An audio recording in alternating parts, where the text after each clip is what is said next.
তাহলে আলোর প্রতিফলনকে আমরা অলরেডি কিল করে দিয়েছি। আজকে পালা হচ্ছে আলোর প্রতিসরণের। ওয়ান শটে দেখে নেব আলোর প্রতিসরণ। প্রতিসরণ বলতে আমরা কি বুঝি? আলোক রশ্মি এক মাধ্যম থেকে অন্য মাধ্যমে যখন তির্যকভাবে পড়ে তখন দুই মাধ্যমের বিভেদ তল থেকে আলো একটু বেঁকে যায়। এই যেমন আমরা অ্যানিমেশনে দেখছি, যখন সোজাভাবে পড়ছে কিন্তু বেঁকছে না, সোজাভাবে যাচ্ছে। যেই আস্তে আস্তে বেঁকছে, সাপোজ এই জায়গা এরমভাবে যাওয়ার কথা কিন্তু যাচ্ছে কোথা দিয়ে? এখান দিয়ে ফাইনাল যাচ্ছে। তাহলে কি হয়েছে? কিছুটা সরণ ঘটে গেছে, পার্শিয়ালি সরণ ঘটে গেছে। তাহলে এই যে দুই মাধ্যমের বিভেদ তল থেকে এই একটা মাধ্যমের বিভেদ তল, এই একটা মাধ্যমের বিভেদ তল, তাই তো? হাওয়া থেকে একবার এই মাধ্যমে ঢুকছে, আবার মাধ্যম থেকে হাওয়ায় বেরোচ্ছে। তাহলে এই যে দুই মাধ্যমের বিভেদ তল দুইবার কি হচ্ছে? নিজের অভিমুখ পরিবর্তন করছে। আচ্ছা, আপাতন কোণ আর প্রতিসরণ কোণ জিনিসটা কি? খুবই স্বাভাবিক ব্যাপার। আমি যদি এখানে একটা অভিলম্ব আঁকি, সাপোজ আমি বলছি এই পয়েন্টে এই অ্যাঙ্গেলে কি হয়েছে? আলোটা পড়েছে। তাহলে যে অ্যাঙ্গেলে পড়েছে সেটা আমাদের আপাতন কোণ। আর সাপোজ পড়ার পর রশ্মিটা একটু এরকম সরে গেছে, এরকম একদিকে সরে গেছে। যেহেতু অভিমুখ পরিবর্তন করবে, যে কোনো দিকে পরিবর্তন করতে পারে, সেটা আমরা পরের স্লাইডে দেখব। তো এই যেটা কমে গেল অ্যাঙ্গেলটা, অর্থাৎ যে কোণে প্রতিসৃত হলো সেটাকে আমরা বলবো প্রতিসরণ কোণ। তাহলে আপাতন কোণ যে কোণে আপতিত হলো, প্রতিসরণ কোণ যে কোণে প্রতিসৃত হলো। এটুকু বোঝা গেল। তারপর দেখে নিই, এবারে আসছে প্রতিসরণের সূত্র। প্রতিসরণের দুটো সূত্র আছে। প্রথম সূত্র দেখো, আপতিত রশ্মি, প্রতিসৃত রশ্মি এবং আপাতন বিন্দুতে ওই দুই মাধ্যমের বিভেদ তলের উপর অঙ্কিত অভিলম্ব একই সমতলে থাকে, আর কিছু না। মানে এক কথায় একই প্লেনে থাকে। মানে আমি যদি এই প্লেনে কোনো আলোক রশ্মি নিয়ে টেস্ট করি, তাহলে সেটা এই প্লেনেই বেঁকবে। এমন না যে এই প্লেন থেকে উপর দিকে উঠে গেল, এই প্লেন থেকে নিচের দিকে নেমে গেল, এরকম হবে না। ঠিক আছে, ওই প্লেনের মধ্যেই থাকবে, অর্থাৎ 2D, 2 ডাইমেনশনাল থাকবে। ঠিক আছে, যেমন এখানে একটা আসছে, এটা আপতিত রশ্মি, প্রতিসৃত হওয়ার পরে এই যে রশ্মিটা ফাইনাল বেরোলো, এটা প্রতিসৃত রশ্মি। আর এই যে আমি অভিলম্বটা এঁকেছি মাঝখানে, এরা কি একই সমতলে, অর্থাৎ একই প্লেন এঁকেছি, অর্থাৎ এই কাগজের উপরে এঁকেছি। এই কাগজ থেকে বাইরে আঁকিনি। ঠিক আছে, এই কাগজ থেকে কোনো অ্যাঙ্গেলে বাইরে বেরিয়ে যাচ্ছে না। আচ্ছা, এটুকু বোঝা গেল। আরেকটা কি, দ্বিতীয় সূত্র কি, একটা নির্দিষ্ট বর্ণের আলোর প্রতিসরণের ক্ষেত্রে আপাতন কোণের সাইন এবং প্রতিসরণ কোণের সাইনের অনুপাত সর্বদা ধ্রুবক হয়। অর্থাৎ এক নির্দিষ্ট বর্ণের আলো যদি আমি ফেলি, মানে যদি আমি এই পয়েন্টের কথা বলি, সাপোজ এই পয়েন্টে কি হবে? আপাতন কোণের সাইন, আমি বলছি এই পয়েন্টে সাপোজ আই কোণে আপাতিত হয়েছে আলো, আর প্রতিসৃত হয়েছে আর কোণে কথা। তাহলে এই আপাতন কোণের সাইন আর প্রতিসরণ কোণের সাইন এর অনুপাতটা কি হয়? সর্বদা ধ্রুবক হয়। আর এই ধ্রুবকটাকেই লেখা হয় প্রথম মাধ্যম সাপেক্ষে দ্বিতীয় মাধ্যমের প্রতিসারাঙ্ক। এইটা যদি সবসময় মাথায় রাখবে, আলো যে মাধ্যম থেকে আসছে সেটা হচ্ছে প্রথম মাধ্যম, আর আলো যে মাধ্যমে পড়ছে সেইটা হচ্ছে দ্বিতীয় মাধ্যম।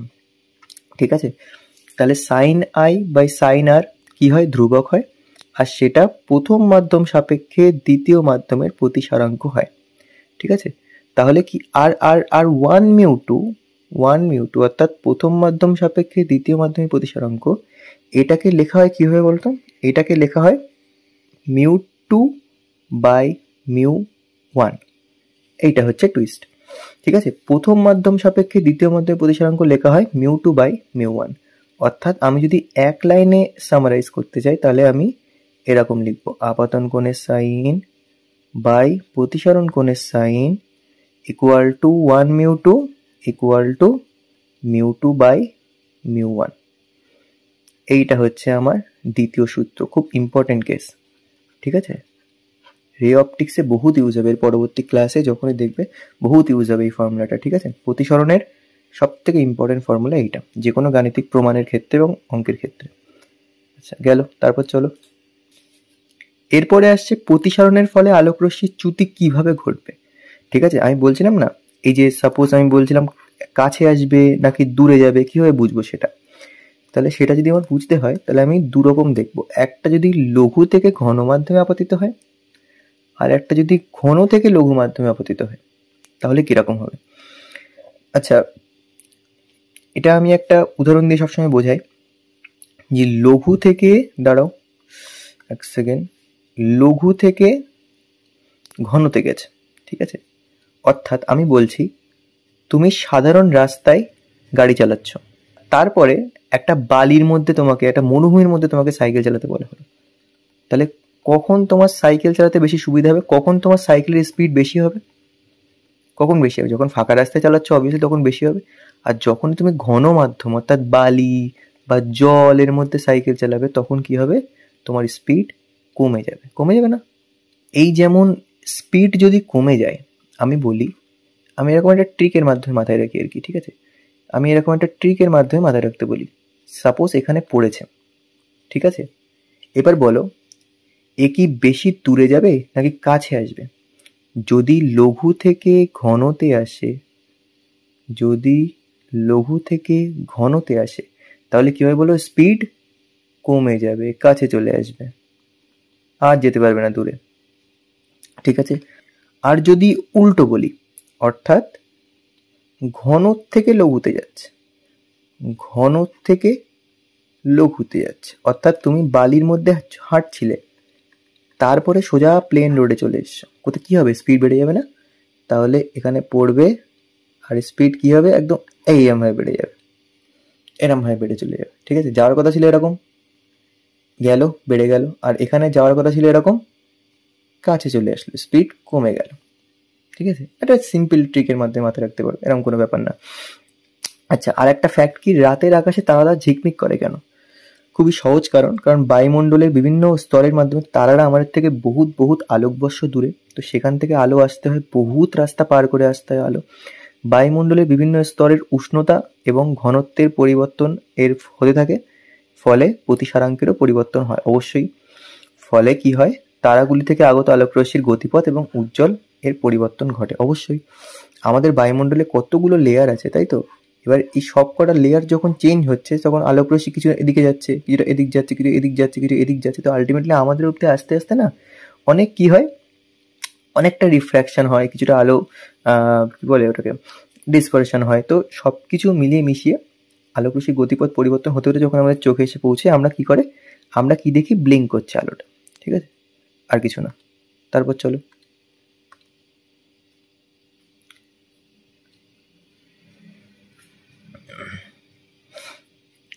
এবারে আসছে দুটো জিনিস। প্রতিসরণের ক্ষেত্রে আমাদের দুটো ডিভাইস ঠিক না, দুটো কেস আমাদের পড়তে হয়। এক হচ্ছে কাঁচের স্ল্যাব, আর এক হচ্ছে কি? প্রিজম। তো প্রথমে আমরা কাঁচের স্ল্যাবটাকে দেখে নেব। গঠন কি? প্রথম কথা, 3 ডাইমেনশনাল একটা আয়তঘন। আয়তঘন নিজে একটা 3 ডাইমেনশনাল, লেখার খুব একটা দরকার হয় না। তো অ্যাকচুয়ালি 3D আয়তঘন এরকম। প্রতিসারক তল দেখো, আলোক রশ্মি যে তলে আপতিত হয় এবং যে তল থেকে নির্গত হয়, এই যে এই তলে আপতিত হয়েছে, এইটা একটা প্রতিসারক তল। এই তল থেকে নির্গত হয়েছে, এটাও একটা প্রতিসারক তল। যেমন সাপোজ আমি বলছি এই তলে পড়ছে আর এই পাশের তল থেকে বেরোচ্ছে, তাহলে এই তলেরটা আর এই পিছনের তল একটা, এই দুটো কি? প্রতিসারক তল, তাই তো? লেন্সের সূত্র দিয়ে, স্নেলের সূত্র দিয়ে প্রমাণ যে আলোকরশ্মির কোনো প্রকার চ্যুতি ঘটে না, কেবলমাত্র পার্শ্বীয় সরণ ঘটে। এটা খুব ইম্পর্টেন্ট জিনিস। আলোকরশ্মির কি কোনো প্রকার চ্যুতি ঘটে না, কিন্তু এখানে কেবলমাত্র পার্শ্বীয় সরণ ঘটে। আচ্ছা, এটা প্রমাণ কিভাবে করব? একটা কাজ করো, স্নেলের সূত্র পড়ে এসেছি আমরা, স্নেলের সূত্র লাগিয়ে দাও এখানে। আমি বলছি যে এখানে আপাতন কোণ আমি ধরছি I1, আর প্রতিসরণ কোণ ধরছি R1, ধরতে পারি।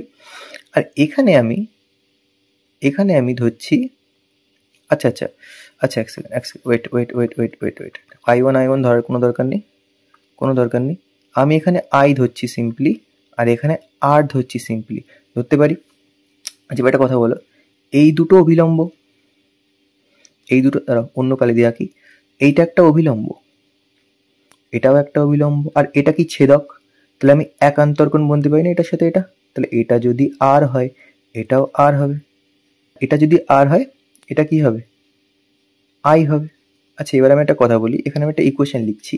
আচ্ছা, প্রথম এই পয়েন্টে আমি যদি স্নেলের সূত্র লাগাই তাহলে আমি কি পাবো দেখি, ঠিক আছে? প্রথম কথা আমি পাবো সাইন আই বাই সাইন আর সমান সমান 1 মিউ টু। এর আগেই পেজে ফর্মুলা লিখলাম, ইকুয়াল টু কি mu two by mu one. আবার একটা কথা বলো, এখানে আলো আসছে যে মাধ্যম থেকে সেটা 1 নাম্বার আর এটা 2 নাম্বার। ঠিক ঠিক কথা, এই পয়েন্টের জন্য এটা ঠিক কথা। তাহলে আলো আসছে সেটা 1 নাম্বার, এয়ার এর ক্ষেত্রে আমি 1 লিখবো, এর ক্ষেত্রে 1 লিখবো। আর মিউ টু কত লিখবো? মিউ টুকে আমি মিউ লিখবো, অর্থাৎ এর রিফ্র্যাক্টিভ ইন্ডেক্স আমি মিউ ধরেছি। হলো। আচ্ছা, এবার এই পয়েন্টের জন্য বলো, এই পয়েন্টের জন্য আর একবার স্নেলের সূত্র লাগাবো। তাহলে এখানে আমি কি লাগাবো?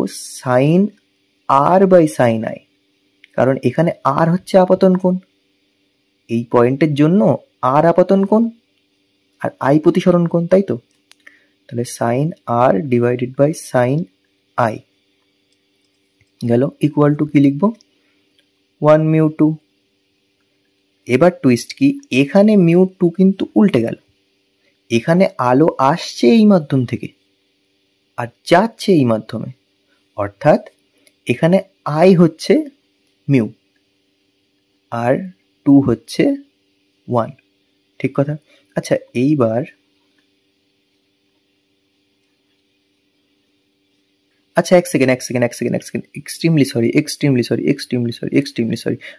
আমি আর আর একান্তর কোণ বলেছি, ঠিক আছে। আই সেম লিখলাম কেন? অবশ্যই সেম না, আই কেন সেম হতে যাবে? আমি এটা I1 এটা I2 ধরেছি, আমার তো সেটাই তো প্রুফ করতে হবে, কি করলাম? এক্সট্রিমলি সরি, আমি খেয়াল করিনি। তাহলে সাইন এটা I1 আর এটা কি দিচ্ছি? I2 গেল। এবার আমি কি করছি? 1 আর 2 কে ডিভাইড করে দিচ্ছি। ডিভাইড করলে কি হবে বলতো? Sine I1 divided by sine r. আচ্ছা, আমি ইনটু করে দিচ্ছি, ছেড়ে দাও। আমি কি করছি? সিম্পলি ইনটু করে দিচ্ছি, আরো ইজিলি হয়ে যাবে, ফালতু কোনো রকম ঝামেলা হবে না। তাহলে into sine r by sine I2 equal to mu by 1 into 1 by mu. Mu কাটা গেল, তাই তো? সাইন আর কাটা গেল। এখান থেকে আমার কাছে আসলো sine I1 equal to sine I2, that means I1 equal to I2। আমি যেটা চাইছিলাম সেটা আমি পেয়ে গেছি সেটা আমি প্রথমেই বলে দিচ্ছি, কিন্তু এটা কিন্তু ইম্পর্টেন্ট প্রমাণ, ঠিক আছে? খুবই সহজ ছিল যদি বোঝো। এই পয়েন্টের জন্য 1 নাম্বার এ, 2 নাম্বার এ, আর এই পয়েন্টের জন্য 1 নাম্বার এ, 2 নাম্বার এ। যদি এইটুকু ক্যাচ করতে পারো, বাকি আর কোনো ব্যাপার না, খালি স্নেলের সূত্র চোখ বন্ধ করে লাগিয়ে দিলে হয়ে যাবে, ঠিক আছে? অর্থাৎ এখান থেকে কি প্রমাণ হলো? I1 ইকুয়াল টু I2 প্রমাণিত হলো, অর্থাৎ যে এই যে তোমার এই যে আপতন কোণের অ্যাঙ্গেল আর প্রতিসরণ কোণের অ্যাঙ্গেল সেম, অর্থাৎ এখানে কোনো প্রকার কি হয়নি বলো? কৌণিক চ্যুতি কিন্তু ঘটেনি, কেবলমাত্র পার্শ্বীয় সরণ ঘটেছে। এটা ইম্পর্টেন্ট স্টেটমেন্ট, ঠিক আছে? আচ্ছা, মাথায় ঢুকলো। চলো তারপর এবারে আসছি প্রিজমের চ্যুতি কোণের রাশিমালা। মোস্ট ইম্পর্টেন্ট, যদি প্রতিষ্ঠা করতে দেয় পরীক্ষায় 5 নাম্বার কনফার্ম পুরো, ঠিক আছে? মোস্ট ইম্পর্টেন্ট, ভীষণ ইম্পর্টেন্ট, ঠিক আছে? Very important. দেখো, তাহলে আমরা সবাই জানি যে প্রিজমে যদি একটা ইনসিডেন্ট রে থাকে, এদিক দিয়ে একটা আপতিত রশ্মি, সেটা ফাইনাল প্রতিসরণের পর একটা নির্দিষ্ট কোণে বেঁকে যায়। এই যে কোণটা যাওয়ার কথা ছিল এইভাবে, কিন্তু বেঁকে গেল ফাইনাল এইভাবে, এই দিক থেকে বেরোলো। তাহলে আলটিমেটলি কতটা কোণে বেঁকলো? আমি এটা ধরছি ডেল্টা কোণে বেঁকলো। এইবার এই ডেল্টা কোণের সমীকরণ আমরা প্রতিষ্ঠা করার চেষ্টা করব। কিরকম? দেখো, আচ্ছা, এই যে ত্রিভুজটা ভালো করে দেখো, ত্রিভুজ ও কিউ আর।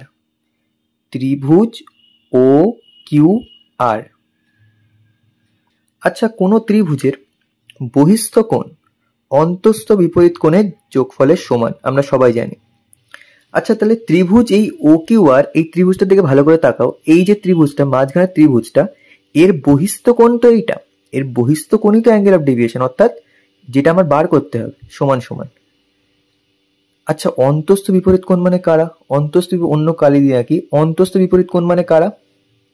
এইটা আর এটা, তাই তো? এই দুটো কোণ অন্তস্থ বিপরীত কোণ। এইবার এদের মান লিখতে হবে আমার। আচ্ছা এবার ভালো করে দেখো, এই পুরোটা যদি আই হয়, এই পুরোটা যদি আই হয়, এই পুরোটা যদি আই হয়, আর এইটুকু যদি আর হয়, তাহলে এইটুকু কত? প্রথম কথা, এইটা যদি আই হয়, বিপ্রতীক কোণের জন্য এটাও আই হবে। এইটুকু হচ্ছে আর1, তাহলে বাকি এইটুকু কত? টোটালটা হচ্ছে i1, তার থেকে আমি আর1 বাদ দেবো, মিটে গেল। একদম সেম কনসেপ্ট যদি এদিকে লাগাই, টোটালটা i2, টোটালটা হচ্ছে i2, আর ভেতরে এইটুকানি পোর্শন হচ্ছে r2। বাইরের টোটালটা i2 মানে বিপ্রতীপ কোণের জন্য ভেতরের টোটালটাও i2, আর তার মধ্যে এইটুকু হচ্ছে r2, তাহলে এইটুকু কত? তাহলে সিম্পলি এইটুকু কত আমি লিখতে পারি না এখান থেকে? এইটুকু যে i2 মাইনাস r2।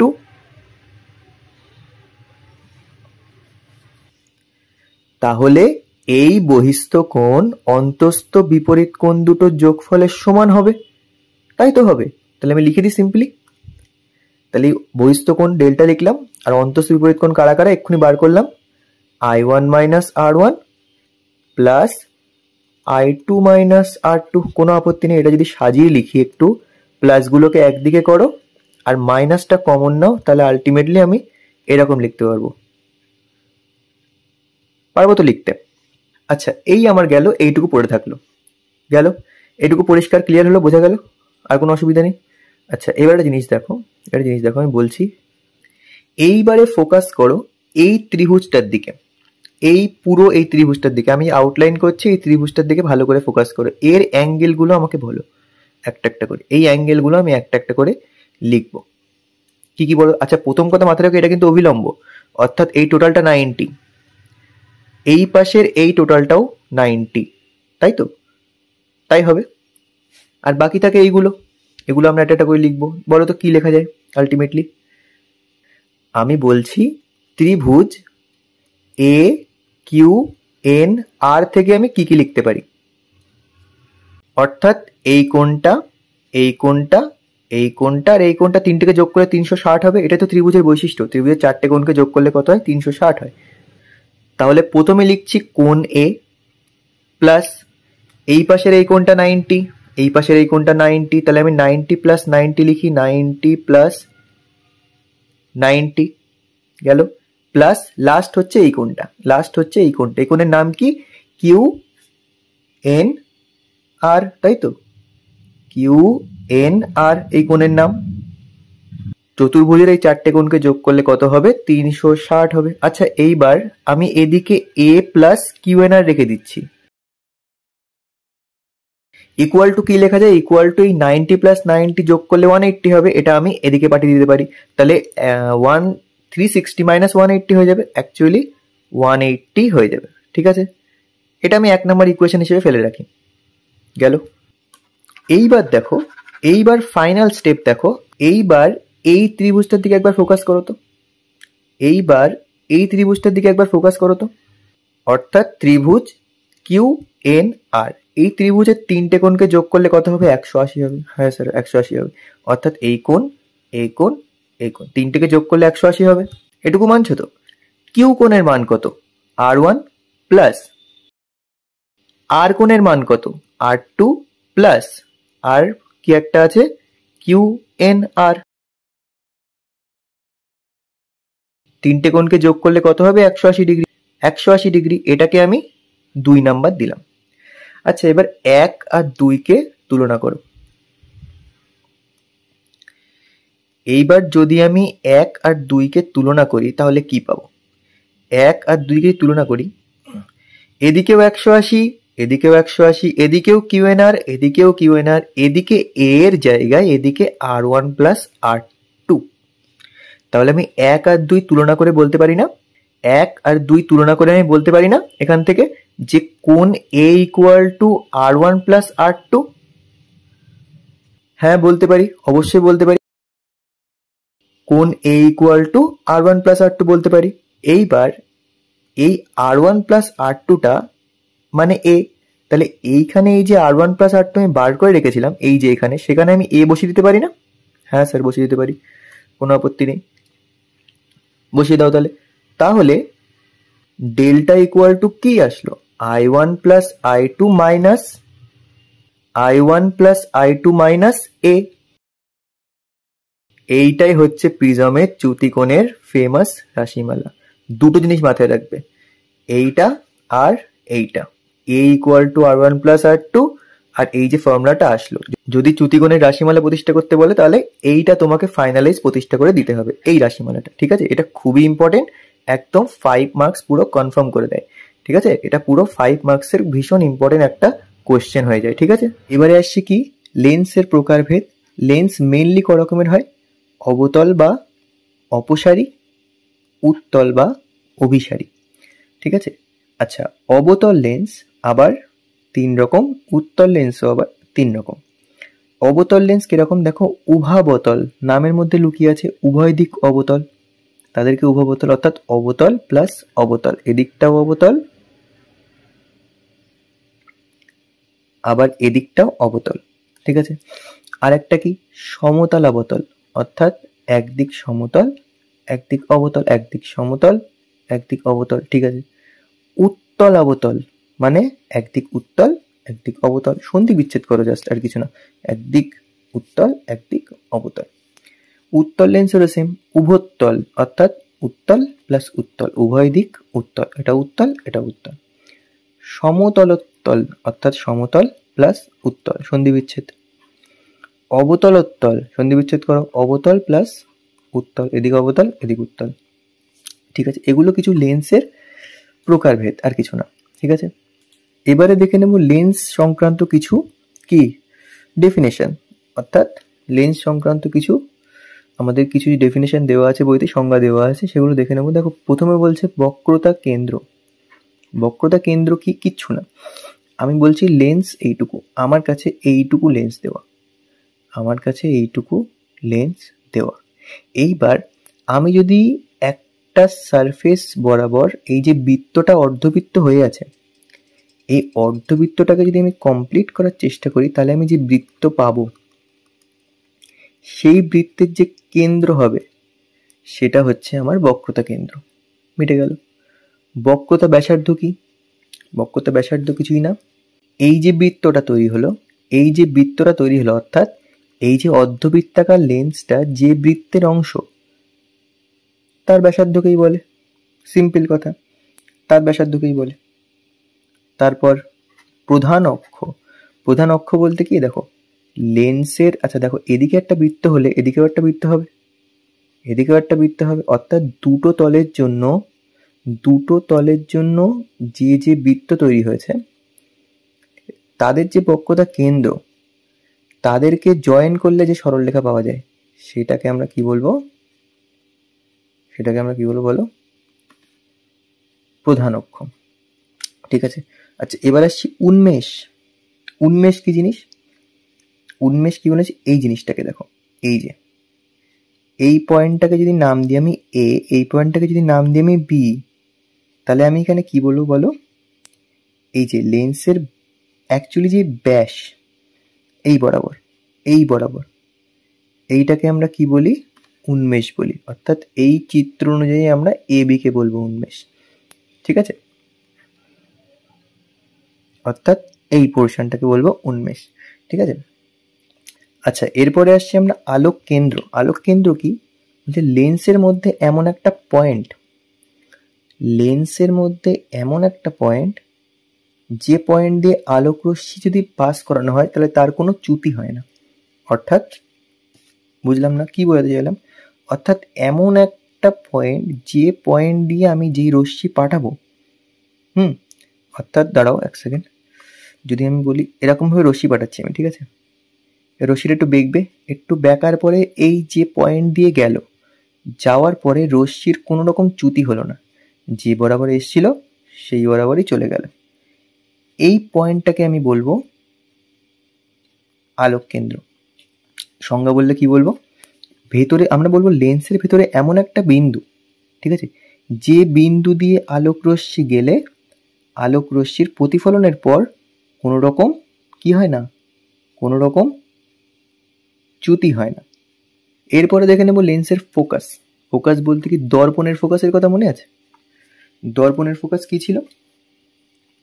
দর্পণের ফোকাস ছিল এমন একটা প্রধান অক্ষের সমান্তরাল রশ্মি যখন আসে তখন কি হয়, একটা পয়েন্টে মিলিত হয়, তাই তো, সেটাকে আমরা ফোকাস বলি। এখানেও তাই, প্রধান অক্ষের সমান্তরাল আসবে, এসে একটা পয়েন্টে মিলিত হবে, সেটাকেই আমরা কি বলবো, ফোকাস। আর যদি অবতল হয় তাহলে একটা পয়েন্ট দিয়ে প্রদর্শিত হচ্ছে বলে মনে হবে, যদি প্রধান অক্ষের সমান্তরাল রশ্মি আসে তো। সংজ্ঞা তোমরা পড়ে নাও, অনেকটা এরকম, এই যে প্রধান অক্ষের সমান্তরাল আসছে, একটা পয়েন্টে মিলিত হচ্ছে, অথবা প্রধান অক্ষের সমান্তরাল আসছে, একটা পয়েন্ট দিয়ে অবস্থিত হচ্ছে বলে মনে হচ্ছে। এই দুটো কেসে কি এগুলো ফোকাস। তারপর দেখো, এটা গেল ফোকাস দূরত্ব। ফোকাস দূরত্ব কিছু না, লেন্সের যে, আমরা এটাকে কি বলেছিলাম, আলোক কেন্দ্র। আলোক কেন্দ্র থেকে ফোকাস পয়েন্ট পর্যন্ত যে দূরত্ব, সেটাকে আমরা কি বলবো, ফোকাস দূরত্ব। ফোকাস তল কি, ওই ফোকাস বিন্দু বরাবর আমরা যদি একটা তল অ্যাজিউম করে নিই, অর্থাৎ এখানে একটা, এই তলেই যা হচ্ছে এরকম একটা বিষয়, ঠিক আছে, তাহলে এই তলটাকে, এই কাল্পনিক তলটাকে আমরা বলবো ফোকাস তল, ঠিক আছে, অর্থাৎ ফোকাস বিন্দুর কাছে যে কাল্পনিক তল, ঠিক আছে, সেটাকে আমরা বলবো ফোকাস তল। আচ্ছা, লেন্সের অভিসারী ক্রিয়া আর অপসারী ক্রিয়া, এটাই হচ্ছে এই জিনিস, লেন্সের অভিসারী ক্রিয়া অপসারী ক্রিয়া। দেখো, অর্থাৎ অভিসারী লেন্স বলতে কি, উত্তল লেন্স, যে লেন্সের কাছাকাছি আসলে আলোক রশ্মি একে অপরের অভিসারী হয়ে যায়, কাছে চলে আসে।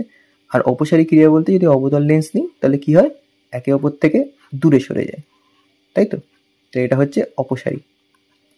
আচ্ছা, কেন হয়, ক্রিয়ার ব্যাখ্যা দিতে গেলে আমরা বলতে পারি যে উত্তল লেন্সকে আমরা যদি অনেকগুলো প্রিজমে ভাঙতে পারি, ভাঙা যাচ্ছে না, অনেকগুলো প্রিজমে, এই যে অনেকগুলো প্রিজমে ভাঙা যাচ্ছে, এই একটা প্রিজম, এই একটা প্রিজম, এই একটা মিডিল, এই একটা উল্টো প্রিজম, এগুলো একটা উল্টো প্রিজম। তাহলে দেখো, এই প্রিজমে আলোক রশ্মি এদিক ঘুরছে, এতে এরকম ঘুরছে, সোজা বরাবর সোজা চলে যাচ্ছে, এদিকে প্রিজম উল্টে গেছে, উল্টো দিকে যাচ্ছে, এদিকে প্রিজম উল্টে গেছে, উল্টো দিকে যাচ্ছে। অর্থাৎ এরকম ভাবে আমরা ভাবতে পারি, যদি আমরা উত্তল লেন্সকে অনেকগুলো প্রিজমে কল্পনা করি, তাহলে আমরা বলতে পারি এই আলোক রশ্মির অভিসারী ক্রিয়াকে ব্যাখ্যা করতে পারি। সেম ফর অবতল লেন্স, এখানে দেখো উল্টানো প্রিজম উপরের দিকে, তাহলে এদিক গেল, এদিকে আবার সোজা প্রিজম, তাহলে এদিক গেল, এদিকে আবার সোজা প্রিজম, এদিক গেল, তাহলে কি হচ্ছে, অপসারী হয়ে যাচ্ছে। কিচ্ছু না, খালি আমরা এর ব্যাখ্যাটা দেওয়ার চেষ্টা করছি যে কেন অভিসারী আর কেন অপসারী, কিসের হিসেবে, লেন্সটাকে প্রিজমে কল্পনা করে। আচ্ছা, এইবার দেখে নেব লেন্সের ক্ষেত্রে প্রতিবিম্ব গঠন, একটা খুবই ইম্পর্টেন্ট টপিক লেন্সের ক্ষেত্রে। যেমন মিররে, যেমন দর্পণের সময় আমরা দেখেছিলাম প্রতিবিম্ব কিভাবে গঠন হয়, ঠিক সেরকম লেন্সের ক্ষেত্রেও বিভিন্ন প্রতিবিম্ব কিভাবে গঠন হয় তার অনেকগুলো পসিবিলিটি আছে, তাই তো। দেখো, উত্তল লেন্সের ক্ষেত্রে প্রথমে আমরা দেখে নেব, তারপরে দেখব অবতল। তো উত্তল লেন্সের ক্ষেত্রে এই অ্যানিমেশনটা মোস্ট ইম্পর্টেন্ট অ্যানিমেশন, সব থেকে ইম্পর্টেন্ট, এইটা একবার মাথায় ঢুকে গেলে আর কিছু চাই না, ঠিক আছে। কি বলতে যাচ্ছে এটা দিয়ে, দেখো একবার, দেখো যখন দূর থেকে আসছে কত ছোট, ফোকাসে আনলে ইনফাইনাইটে চলে যাচ্ছে, এই রকম একটা পয়েন্ট ফোকাস ছিল, ফোকাসে আনলে ইনফাইনাইটে চলে গেল, ফোকাসের ভেতরে যেই নিয়ে আসছি ছবি উল্টো দিকে চলে আসলো, এই হচ্ছে পয়েন্ট, আর কিছু না। ফার্স্টে ছোট ছোট ছোট, ইনফাইনাইটে চলে গেল, তারপরে উল্টো দিকে চলে আসলো, ব্যাস। কিরকমভাবে এটা দেখবো, এ দেখো, যদি বস্তু অসীমে থাকে, অর্থাৎ যদি বস্তু অসীমে থাকে তো কি হবে, আমরা খুব ভালো করে জানি যে বস্তু যদি অসীমে থাকে, অর্থাৎ প্রধান অক্ষের সমান্তরাল রশ্মি আসে। বস্তু অসীমে থাকা মানে কি, অনেক দূর থেকে আলো আসছে, অর্থাৎ প্রধান অক্ষের সমান্তরাল আলো আসছে, এটাই ইনডাইরেক্টলি বলা, তাই তো, সেই কারণেই বস্তু অসীমে বলে দিয়েছে। তাহলে অসীমে বস্তু আমরা কিভাবে আঁকবো,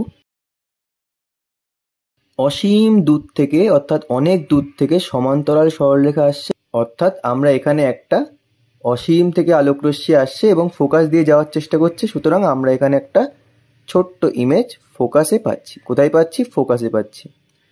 ঠিক আছে, এটা প্রথম কেস গেল। আচ্ছা, এবার যদি বস্তু এই যেমন অ্যানিমেশনে দেখা যাচ্ছে, দেখো একদম দূরে যখন ছিল, সব থেকে দূরে দেখো ছোট্ট একটুখানি ফোকাসে একটুখানি এরকম ছোট্ট ইমেজ যখন এখানে ছিল, তাই তো? এবার দেখো বস্তু অসীমে নেই, 2f আর f এর মাঝখানে এনে দাঁড় করে দিয়েছি। আমি ওইটা যদি অসীম ধরি, এটা f, আমি এটা 2f ধরছি। 2f আর f এর মাঝে দেখো ইমেজ কিন্তু ছোট হচ্ছে, অনেক ছোট ছোট ছোটোর থেকে আস্তে আস্তে আস্তে আস্তে বড় হচ্ছে। অর্থাৎ বস্তু যখন 2f এর থেকে বেশি দূরে থাকে তখন কি হয়? ছোট হয়, অনেকটা দর্পণের মতো। ভালো করে দর্পণের কথাটা মাথায় রাখো, ঠিক আছে? আমি দরকার দর্পণ আর লেন্সের একটা তুলনামূলক কম্পারিজন পাশাপাশি বানিয়ে দেবো দরকার হলে, ঠিক আছে? এখন দেখো যদি 2f এর থেকে বেশি দূরত্বে থাকে, আকার তো ছোটই হবে, এটুকু বুঝতে পারছি, অ্যানিমেশন থেকে আমরা দেখে বুঝতে পারছি। অর্থাৎ আমরা যদি 2f আর f এর কী করি, 2f এর থেকে দূরে রাখি, 2f এর থেকে বেশি দূরে রেখে দিয়েছি, তখন কি হবে বলো? একটা সোজা আসবে, এখান দিয়ে বেরিয়ে যাবে, আর একটা কি হবে? আলোক কেন্দ্র দিয়ে সোজা বেরিয়ে যাবে। অর্থাৎ আকার তো ছোটই হবে, আকার তো ছোটই হবে। আচ্ছা, বস্তু যদি 2f এ থাকে তাহলে কিভাবে হবে? বস্তু যদি 2f এ থাকে তাহলে কিভাবে হবে? যদি 2f এ থাকে তাহলে এক্স্যাক্ট 2f এই তৈরি হবে ইমেজ, ঠিক যেমন দর্পণের ক্ষেত্রে হয়েছিল। যদি সিতে রাখতাম তাহলে সিতেই তৈরি হতো, ভালো করে মনে করো। অর্থাৎ যখন আমরা বস্তু 2f এ রাখবো তখন কি হবে? তখন ইমেজও 2f এই তৈরি হবে, তখন ইমেজ 2f এই তৈরি হবে। এর যা আকার হবে এর আকার একদম সেম সেম হবে, তাই তো? একদম সেম সেম হবে, এরকমভাবে চলে যাবে দুটো ক্রস করে গেল। এইবার বলছে বস্তু যদি f আর 2f এর মাঝে থাকে তাহলে কি হবে? তাহলে আস্তে আস্তে বড় হবে। আমি কি বললাম? উত্তল লেন্সের সিম্পল ট্রিক কি? অসীম থেকে শুরু করে ফোকাস পর্যন্ত কি হচ্ছে? আস্তে আস্তে ছোটোর থেকে আস্তে আস্তে বড় হচ্ছে, বড় হচ্ছে গেল। যদি ফোকাসেরও ভেতরে নিয়ে আসি, আফটার ফোকাস যদি ফোকাসেরও ভেতরে নিয়ে আসি, তখন ইমেজ কি হচ্ছে? উল্টো দিকে তৈরি হয়ে যাচ্ছে, উল্টো, তাই তো হচ্ছে। তখন ইমেজ কি হয়ে যাচ্ছে? অসৎ হয়ে যাচ্ছে না? তখন একমাত্র অসৎ হয়ে যাচ্ছে, তাই তো? তখন একমাত্র অসৎ হয়ে যাচ্ছে। শুধু এইটা আমাদের মাথায় রাখতে হবে, বাকি সব এমনি এমনি হয়ে যাবে। শুধু এইটা আমাদের মাথায় রাখতে হবে। দেখো তাহলে বস্তু f আর 2f এর মাঝে থাকলে কি হবে? বড় হবে আস্তে আস্তে, তাই তো? বড় হবে আস্তে আস্তে। তাহলে ফোকাসের মধ্যে সাপোজ আমি 2f আর f এর মাঝখানে রেখে দিয়েছি, তাই তো? তখন কি হবে বলো? একটা সোজা যাবে, ফোকাস দিয়ে বেরিয়ে যাবে, আর একটা আলোক কেন্দ্র দিয়ে যাবে এরকম জায়গায়। তাহলে আলটিমেটলি কি হলো? ওর থেকে আমরা একটা বড় ইমেজ পেলাম। বস্তু যদি এফ এ থাকে তো কি হবে? দেখো একদম দর্পণের মতো, পুরোপুরি দর্পণের মতো, একদম অবতল দর্পণের মতো। অসীম থেকে যখন সমান্তরালে আসছিল, সমান্তরালে প্রধান অক্ষের সমান্তরাল আসলো, তখন ফোকাসে মিলিত হচ্ছিল। যদি ফোকাস থেকে যায় তো অসীমে চলে যাবে সমান্তরাল হয়ে। সিম্পল কথা, সমান্তরাল অসীম থেকে আসলে ফোকাসে, আর ফোকাস থেকে গেলে সমান্তরাল অসীমে। তাহলে বস্তু যদি ফোকাসে থাকে তাহলে কোথায় যাবে বলো?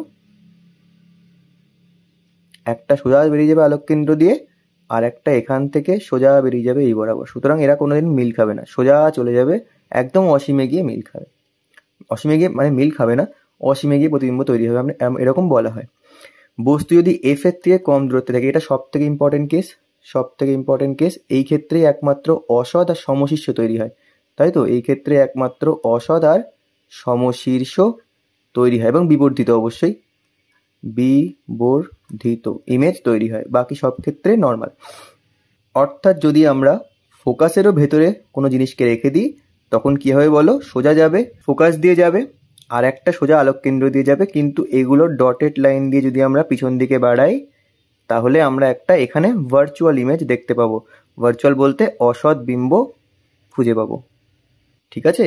যেটা উত্তল লেন্সের খুবই গুরুত্বপূর্ণ বৈশিষ্ট্য। অর্থাৎ ফোকাসের মধ্যে কোনো বস্তু রাখলে, অর্থাৎ উত্তল লেন্সকে খুব কাছে রাখলে কোনো বস্তুর, আমরা কি পাই? বিবর্ধিত ইমেজ পাই, সমশীর্ষ ইমেজ পাই। উদাহরণ কি? উদাহরণ হলো ম্যাগনিফাইং গ্লাস, অর্থাৎ বিবর্ধক কাঁচ, তাই তো? আতশ কাঁচ যেটাকে বলি আমরা, সেখানে ব্যবহার করি আমরা। বস্তুর খুব কাছে ধরে রাখি আতশ কাঁচটা, আর ধরলে কি হয়? আমরা একটা বড় ইমেজ পাই, সমশীর্ষ ইমেজ পাই, তাই তো? তাহলে আমাদের কোথায় ব্যবহার হয় উত্তল লেন্স? আমাদের আতশ কাঁচে আমরা ব্যবহার করে থাকি, ঠিক আছে? সমস্ত লেন্সের প্রতিবিম্ব গঠনের ক্ষেত্রে জাস্ট দুটো পয়েন্ট মাথায় রাখো। কী কী পয়েন্ট? প্রথম পয়েন্ট হচ্ছে সমান্তরাল পাঠিয়ে ফোকাস দিয়ে বার করো। সমান্তরাল পাঠিয়ে ফোকাস দিয়ে বার করো। আর সেকেন্ড পয়েন্ট কি মনে রাখো, আলোক কেন্দ্র দিয়ে সোজা পাঠিয়ে দাও, সোজা পাঠিয়ে দাও আলোক কেন্দ্র দিয়ে। আলোক কেন্দ্র দিয়ে কি করো, সোজা পাঠিয়ে দাও। আমরা কি জানি, আলোক কেন্দ্র সংজ্ঞাতেই জানি লেন্সের ভিতরে এমন একটা বিন্দু যেখান দিয়ে আলো গেলে আলোক রশ্মির কোনো চ্যুতি হয় না, কোনো দিকে কোনো অ্যাঙ্গেলে ঘোরে না। এ দেখো একটা জিনিস দেখো, ভালো করে দেখো, অসীম অসীম থেকে তো এসছে, অসীমের কথা বাদ দাও। দেখো একটা সোজা পাঠিয়েছি, ফোকাস দিয়ে নিয়ে গিয়েছি, আর একটা আলোক কেন্দ্র দিয়ে পাঠিয়ে দিয়েছি, যেখানে ম্যাচ খাচ্ছে সেখানে ইমেজ তৈরি হবে। এখানে দেখো একটা সোজা পাঠিয়েছি, ফোকাস দিয়ে পাঠিয়েছি, আর একটা আলোক কেন্দ্র দিয়ে পাঠিয়েছি, একটা আলোক কেন্দ্র দিয়ে পাঠিয়েছি, যেখানে যাচ্ছে সেখানে। তারপর দেখো একটা সোজা পাঠিয়ে ফোকাস দিয়ে বার করেছি, আর একটা আলোক কেন্দ্র দিয়ে সোজা পাঠিয়ে দিয়েছি, যেখানে ম্যাচ খাচ্ছে সেখানে। একটা সোজা পাঠিয়ে ফোকাস দিয়ে বার করেছি, আর একটা আলোক কেন্দ্র দিয়ে পাঠিয়ে দিয়েছি সোজা, যেখানে যাচ্ছে সেখানে। লাস্টেরটাও কি, সোজা পাঠিয়ে ফোকাস দিয়ে বার করেছি আর একটা আলোক কেন্দ্র দিয়ে, কিন্তু এটা এক্সেপশন। কি করে, ডটেড লাইন দিয়ে যদি আমরা বাড়াই তাহলে ইমেজ পিছনে তৈরি হয়। এই কেসটা সব থেকে ইম্পর্টেন্ট আর সব থেকে এক্সেপশনাল। ঠিক আছে, পরীক্ষায় যদি দেয় তো এই কেসটার ওপরেই সবসময় বেশি ফোকাস থাকে এক্সামিনারের। ঠিক আছে, বোঝা গেল উত্তল লেন্সের প্রতিবিম্ব কিভাবে খুঁজে পাবো? ক্লিয়ার হলো মোটামুটি, সমস্ত কেস এখানে বলা আছে। তারপর চলো এবারে আসছে অবতল লেন্স। অবতল লেন্স নিয়ে কোনো ঝামেলা নেই। অবতল লেন্স তুমি যে পজিশনেই রাখো না কেন, যে পজিশনেই রাখো না কেন, সবসময় কী হবে বলো, সবসময় ইমেজের প্রকৃতি একরকমই হবে। অবতল লেন্সের ক্ষেত্রে কোনো চাপ নেই, কারণ অবতল লেন্সে তুমি যেখানেই রাখো না কেন, ফোকাসের মধ্যে রাখো, বাইরে রাখো, 2f এ রাখো, যেখানে পারো রাখো না কেন, ইমেজ সবসময় অসৎ হবে, সমশীর্ষ হবে, আর কি হবে, ক্ষুদ্রাকৃতি হবে। অর্থাৎ যদি উত্তল লেন্স আর অবতল লেন্সকে আমি আলাদা আলাদাভাবে চিনতে চাই তাহলে কি করব, যেমন ম্যাগনিফাইং গ্লাস, তাতে উত্তল লেন্স আছে, কোনো একটা বস্তু যদি কাছে রাখি কি হবে, বড় ইমেজ দেবে, বিবর্ধিত ইমেজ দেবে, তাই তো। কিন্তু এই অবতল লেন্সের কাছাকাছি যদি কোনো বস্তুকে আমরা রাখি, সে কিন্তু কোনোদিন বিবর্ধিত দেবে না, সব সময় ক্ষুদ্রাকৃতি, যেখানেই রাখি না কেন ক্ষুদ্রাকৃতিই দেবে। সুতরাং আমরা আরামসে একটা লেন্স দেখে বুঝতে পারি এটা উত্তল না অবতল। কোনো একটা বস্তুর কাছে রাখবো, যদি বড় হয় তো উত্তল, যদি ছোটই থাকে তাহলে অবতল। সিম্পল কথা, অবতলের নিয়ে কোনো গল্প নেই, অবতলের নিয়ে কোনো গল্প নেই, জাস্ট এই তিনটেই হবে সমস্ত ক্ষেত্রে, অসৎ, সমশীর্ষ, ক্ষুদ্রাকৃতি, অসৎ, সমশীর্ষ আর ক্ষুদ্রাকৃতি, ব্যাস, দ্যাটস ইট। এরপরে আসছে রৈখিক বিবর্ধন। রৈখিক বিবর্ধন কি, কিছু না, লেন্সে গঠিত প্রতিবিম্ব বস্তু সাপেক্ষে কতটা ছোট। রৈখিক বিবর্ধন মানে কি, কতটা বিবর্ধিত হয়েছে, কতটা বড় হয়েছে। যে প্রতিবিম্বটা তৈরি হয়েছে সেটা বস্তু সাপেক্ষে কতটা ছোট বা কতটা বড়। ঠিক আছে, বস্তু সাপেক্ষে কতটা ছোট বা কতটা বড়, এর একটাই সূত্র কি, প্রতিবিম্ব দূরত্ব বাই বস্তু দূরত্ব, আর কিচ্ছু না, প্রতিবিম্ব দূরত্ব বাই বস্তু দূরত্ব। এরপর আসছে বিবর্ধক কাঁচ রূপে উত্তল লেন্স। বিবর্ধক কাঁচ মানে কি বলতো, বিবর্ধক কাঁচ মানে ম্যাগনিফাইং গ্লাস। আমরা আগের স্লাইডে কি দেখেছিলাম, আমরা আগের স্লাইডে দেখেছিলাম যে যখন ফোকাসের বিয়ন্ড নিয়ে আসা হচ্ছে, যখন একটা বস্তুকে ফোকাস পয়েন্টের মধ্যে নিয়ে আসে, তখন কি হচ্ছিল, তখন কি হচ্ছিল মনে পড়ছে, তখন কি হচ্ছিল, এইবার আবার যাচ্ছিল, এবার আবার যাচ্ছিল, এবার এই দুটোকে বিবর্ধিত করে একদম বড় সমশীর্ষ ইমেজ তৈরি হচ্ছিল। অর্থাৎ যেটা আমরা অ্যাকচুয়ালি আতশ কাছে দেখি, আতশ কাচ আমরা কেন এত কাছে ধরি কোনো জিনিসের, কোনো একটা জিনিসের এত কাছে কেন ধরি, আমরা এখান থেকে কেন দেখি, যে যাতে ওই জিনিসটা ফোকাসের মধ্যে চলে আসে আর আমরা সেই জিনিসটাকে সমশীর্ষ হয়ে বড় করে দেখতে পাই, সেই কারণে আমরা ফোকাস পয়েন্টের মধ্যে ধরি, ওই কারণে আতশ কাচকে কাছে ধরি। আর যেহেতু এই আতশ কাচকে কাছে ধরলে ইমেজ অনেকটা বিবর্ধিত হয়ে যায়, আমরা দেখেছিলাম ফোকাসের মধ্যে আলা, সুতরাং কোনো জিনিসকে আমরা বড় করে দেখতে পারবো। তাহলে এই হচ্ছে আমাদের ব্যাখ্যা। আর আতশ কাচে তাহলে কোন লেন্স ইউজ হয়, উত্তল লেন্স ইউজ হয়। লেন্স চেনার উপায়, লেন্স চেনার উপায় কি, একটা লেন্স কীভাবে চিনব, খুব সোজা ব্যাপার, এই ম্যাগনিফাইং এফেক্টটাকে ইউজ করব। যে আমরা দেখেছিলাম অবতল লেন্সের ক্ষেত্রে আমি যেখানেই রাখি না কেন, ফোকাসের বাইরে রাখি, ভেতরে রাখি, যেখানেই রাখি না কেন, সেখানে কি হচ্ছিল, অল টাইম ছোট্ট ইমেজ তৈরি হচ্ছিল, অল টাইম ছোট্ট ইমেজ তৈরি হচ্ছিল, তাই তো দেখছিলাম। আচ্ছা এখানে কি হবে, এখানে শুধুমাত্র উত্তল লেন্সের কেসই এমন, যেখানে আমি যদি ফোকাসের মধ্যে রাখি, অর্থাৎ খুব কাছে ধরি কোনো বস্তুকে, আমি কি পাচ্ছিলাম, সমশীর্ষ পাচ্ছিলাম এবং বড় পাচ্ছিলাম। তাহলে আমাদের লেন্সকে চেনার উপায় কি, লেন্সের খুব কাছাকাছি একটা জিনিস রাখবো, খুব কাছাকাছি একটা জিনিস রাখবো, যদি সেই জিনিসটাকে বড় হয়ে দেখতে পাই, যদি সেই জিনিসটাকে বড় দেখতে পাই, তাহলে আমরা সোজা বলে দেবো এটা কি, উত্তল। আর যদি সেই জিনিসটাকে কাছে আনার পরেও ছোটই দেখি, তখন থেকে কি বলবো, অবতল। কারণ ফোকাসের কাছে আনলে, অর্থাৎ খুব ফোকাসের মধ্যে নিয়ে আসলে, অর্থাৎ কোনো বস্তুকে লেন্সের খুব কাছে রাখলে সেটা সমশিষ্য হয়ে বড় হয়ে যায় শুধুমাত্র উত্তল লেন্সের ক্ষেত্রে। ঠিক আছে, অবতল লেন্স কিন্তু পারে না সেটা করতে। আচ্ছা গেল। বাহ, গাণিতিক দুটো সমস্যা আছে। দেখো বলছে একটি উত্তল লেন্স থেকে 10 সেন্টিমিটার দূরে একটা বস্তু রাখলে প্রতিবিম্ব কোনো দিকেই পাওয়া গেল না, ওর ফোকাস দূরত্ব কত? ভালো করে মনে করো, খুব ইন্টারেস্টিং কোশ্চেন, ভালো করে মনে করো। আমরা বলেছিলাম যদি কোনো বস্তুকে আমরা ফোকাসে রাখি না, তাহলে তার কি হয়, তাহলে সেক্ষেত্রে একদম ফোকাস পয়েন্ট দিয়ে সোজা বেরিয়ে যায়, আর একটা যদি আলোক কেন্দ্র দিয়ে পাঠানো হয় এরকম সোজা বেরিয়ে যায়, অর্থাৎ ইমেজ আমরা পাই না, ইমেজ ইনফাইনাইটে গিয়ে তৈরি হয়। অর্থাৎ কি হয় বলো, অসীমে তৈরি হয়, অর্থাৎ অসীমে তৈরি হয় প্রতিবিম্ব। তাহলে এখানে সেটা অসীমে তৈরি হয় মানে আমরা প্রতিবিম্ব পাবো না, অ্যাকচুয়ালি প্রতিবিম্ব পাবো না, সেটাই বলছি। উত্তল লেন্স থেকে আমি রাখলে প্রতিবিম্ব কোনো দিকেই পাওয়া গেল না, অর্থাৎ কি, অর্থাৎ অসীমে তৈরি হয়েছে। তাহলে বস্তুটা নিশ্চয়ই ফোকাসেই রাখা আছে, অর্থাৎ 10 সেমি দূরে রেখে দিয়েছে, তো এটাই আসলে ফোকাস। আমাদের ঘুরিয়ে ফিরিয়ে কি কনফিউজ করার চেষ্টা করছে। তাহলে এদের ফোকাস কি, ফোকাস হচ্ছে, ফোকাস দূরত্ব হবে 10, ফোকাস দূরত্ব হবে 10 সেমি।